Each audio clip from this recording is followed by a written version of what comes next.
예, 안녕하세요. 저는 국토연구원의 김동환 연구위원입니다. 일단 오늘 뜻깊은 자리에 초대해 주셔서 감사드리고요. 한 10분 정도의 시간이 있기 때문에 굉장히 짧은 시간이기 때문에 뭐 인사 말씀, 소개 말씀을 간단히 좀 생략을 하고 오늘 발표 내용인 균형 발전을 위한 공간 빅데이터의 분석과 활용 주제에 대해서 좀 간단히 말씀을 드리겠습니다.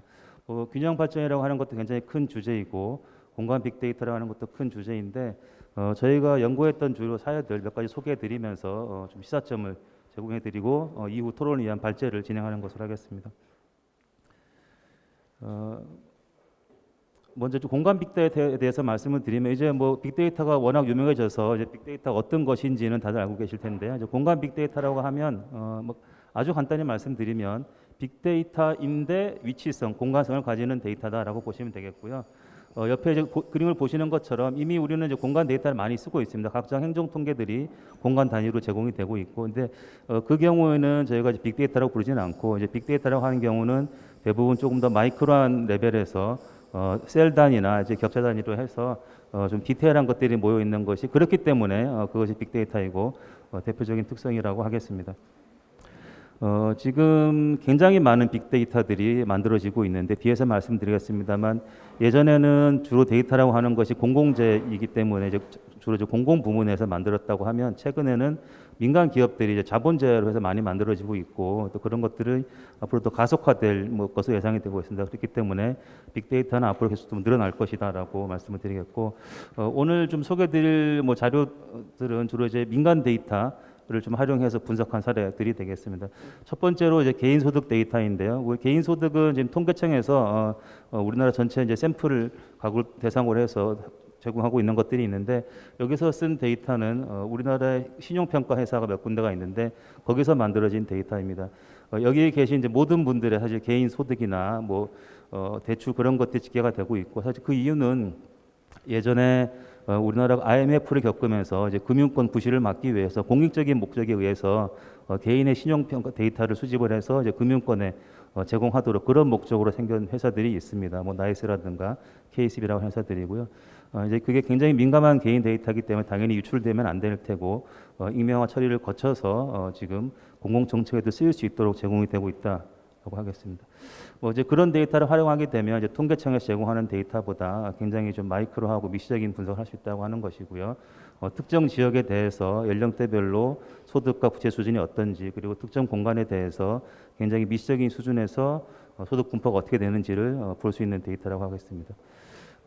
잠깐만 그 전에 다시 한번 돌아가서 말씀을 드리면 빅데이터의 특성에 대해서 말씀을 드리고 싶은데 보통 우리가 균형 발전이라고 하면은 주로 지역 간의 불균형 또 수도권과 또는 비수도권, 중앙과 지방의 불균형을 다루게 되는데 이런 빅데이터는 사실 그런 지역 간의 불균형을 보는 것보다는 지역 내 불균형을 보는데 조금 더 특징이 있다라고 좀 말씀을 드리겠고요. 그래서 여기서 보여드리는 사례들도 물론 지역 간 이것을 종합해서 지역 간의 불균형을 볼 수도 있겠습니다만 또 역 내에 어떤 문제들이 있는지를 보는데 조금 더 유용한 데이터라고 할 수 있겠습니다. 개인소득 데이터를 예를 들어서 세일 다이트로 보게 되면 이제 서울시 사례인데 이렇게 볼 수가 있겠습니다. 물론 서울이라고 하는 것에 그 도시는 우리나라에서 굉장히 많은 것들이 집중된 것이고 보통 균형 발전 정책의 어떤 대상이 되는 곳은 아닙니다만 또 역내의 문제를 봤을 때는 서울 내에서 굉장히 심각한 불균형이 있는 상황을 하겠습니다. 우리가 아는 것처럼 강남과 이제 강남이 아닌 곳의 특징도 있고 또 이제 특정 공간을 중심으로 해서 또 소득이 높은가 하면 이제 그렇지 않은 현상들도 볼 수 있다라고 하는 것입니다. 굉장히 직관적으로 통계청에서 제공하는 개인소득보다는 디테일한 정보를 확인할 수 있다는 것이고요. 또 한편으로는 그것을 시계열별로 모니터링을 해서 특정 지역에 대해서 상위 소득계층과 하위 소득계층의 분포가 어떻게 변하는지를 볼 수도 있습니다.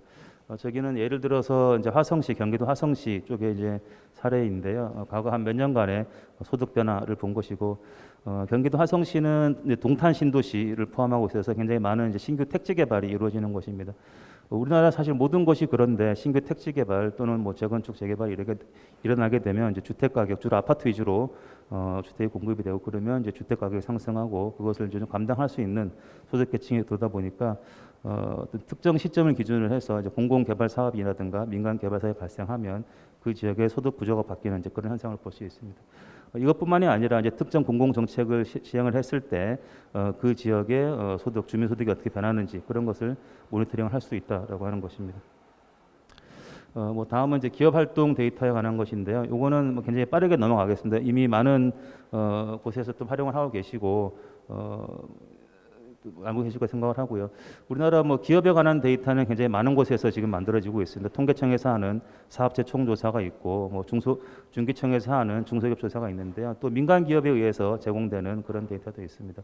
이제 그 데이터는 뭐 가장 특징이라고 하면 아까 말씀드린 것처럼 굉장히 미시적인 수준에서 시공간적인 분포를 볼 수 있다는 것이 가장 특징이고, 산업 입지, 기업 입지가 어떤 지역에 어떤 시점에 집중적으로 발생하는지 뭐 그런 것들을 볼 수 있는 데이터라고 하겠습니다.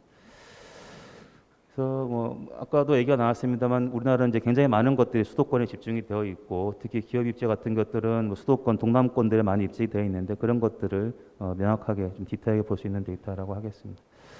뭐 그 다음에 간략히 좀 다음 사례를 말씀을 드리면 이제 신용카드 데이터도 어떤 지역 내 어떤 소비 활동을 분석할 수 있는 사례를 하겠습니다.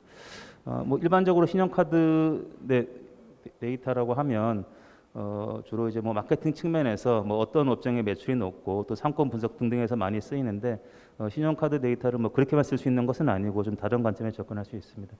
이거는 지금 어떤 것을 분석한 것이냐 하면 여러분들 뭐 다 아시는 것처럼 코로나 초기에 정부가 전 국민을 대상으로 해서 긴급재난지원금을 지급한 바가 있습니다. 전 국민 대상이었고 이제 그 2차부터는 이제 특정 사람 계층을 이제 타겟팅해서 지급했는데 저 1차 긴급 재난 지원금이 어떻게 쓰였는지를 이제 분석한 사례가 되겠습니다. 전체 긴급 재난 지원금이 전체에 대한 분석을 한 것이 아니고 그 중에서 이제 특정 카드사를 통해서 이제 소비된 것에 대한 특성을 분석한 것입니다. 전체 긴급 재난 지원금 중에서 한 15% 가량을 차지하는 것이고 그렇기 때문에 모집단 전체를 파악하는데 또 부족할 수도 있겠으면 또 한편으로는 모집단 전체를 파악하는 또 샘플의 역할로서는 어느 정도 또 가치가 있는 데이터라고 하겠습니다. 그래서 뭐 그런 것들 좀 분석한 것이고 뭐 긴급 재난 지원금 자체가 지금에 와서 그 효과가 뭐 잘 되었다 잘못되었다 뭐 그런 것을 말하자는 것이 아니고 우리가 어떤 정책을 시행했을 때 그것이 어떤 효과가 있는지를 이제 볼 수 있는 자료로도 쓸 수 있다라고 하는 것입니다. 신용카드 데이터는 기본적으로 누가 언제 어디서 무엇을 얼마나 썼냐라고 하는 이제 데이터이고요. 그 중에서 개인이 뭐 비용을 지급한 것도 있겠습니다만 긴급재난지원금 카테고리 한해서 이제 어떻게 쓰였는지를 보는 자료가 되겠습니다. 업종별로 보게 되면 뭐 이미 언론에 좀 많이 나왔는 사례이기도 합니다만 주로 이제 먹거리 쪽에 좀 이제 많이 쓰였다라고 하는 이제 사실이 드러나 있고요.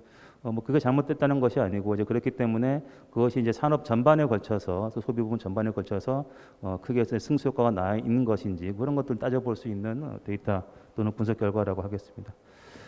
또 한편으로는 어떤 가맹점에서 이 긴급재난지원금에 쓰였나 하는 것들을 볼 수 있는데요.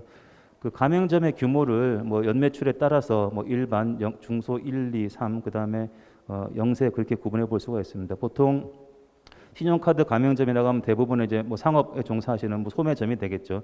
가장 많은 비중이 영세입니다. 연매출 3억 이하고요. 다행히 그 긴급재난지원금이 영세 가맹점에 좀 많이 쓰여진 가장 많이는 아니고 가장 많이 쓰여진 곳은 연매출 10억 이상의 일반 가맹점에서 가장 많이 쓰였고 이제 마트나 뭐 그런 것들일 테고요. 그 다음에 영세 규모에서도 좀 많이 쓰였기 때문에 어떤 소비의 부에 좀 분배가 일어났다라고 볼 수 있습니다. 다만 이걸 좀 공간적으로 본다라고 하면 좀 또 다른 문제가 있을 수도 있다는 것인데요. 이 1차 긴급 재난 지원금은 이제 전 국민을 대상으로 해서 워낙 그때 이제 경제 상황이 급박했기 때문에 어떤 개인의 어떤 소비를 좀 통해서 좀 경제 활성화를 이제 도모한 것인데 이제 공간적으로 봤을 때 역시 어쩔 수 없이 가장 사람이 많이 모인 곳에 지급이 되었고 또 그 당시 조건 중에 하나가 자기가 속한 이제 광역자치단체 안에서만 그것을 이제 쓰도록 되었기 때문에 사람이 가장 많이 모여 있는 수도권을 위주로 이렇게 쓰여진 것들이 보겠습니다. 사실 이게 뭐 잘됐다 잘못됐다는 그런 것을 논하는 것은 아니고 결국은 이제 저런 소비라고 하는 것이 보편적인 관점에서 진행이 됐습니다만 공간적으로는 좀 집중이 돼서 좀 공간 복지 문제를 논의해 볼 필요가 있다라고 하는 시사점이 있겠고 저렇게 전국 차원에서 대도시에 집중된 현상을 볼 수도 있겠습니다만 특정 도시 내에서도 어떤 것이 집중되어 있는 것인지 볼 수 있다라고 하는 것입니다. 이제 똑같은 것을 뭐 지금 뭐 앞으로는 좀 약간 축소되는 것이 정해졌습니다만 지역 화폐를 기준으로 해서도 볼 수 있습니다. 지역 화폐라고 하는 것이 특정 지역 내에서 어디에 쓰이는지 뭐 그런 것들을 볼 수 있는 자료로도 그런 신용카드 빅데이터를 사용할 수 있다고 하겠습니다. 뭐 간단히 좀 사례를 말씀을 드렸고요. 네. 그래서 균형 발전 정책을 위해서 빅데이터 수집을 어떻게 할 것이냐 하는 것을 말씀을 드리면 결국은 빅데이터가 공공 통계, 정부 공식 통계를 대체할 수는 없다고 생각을 하고요.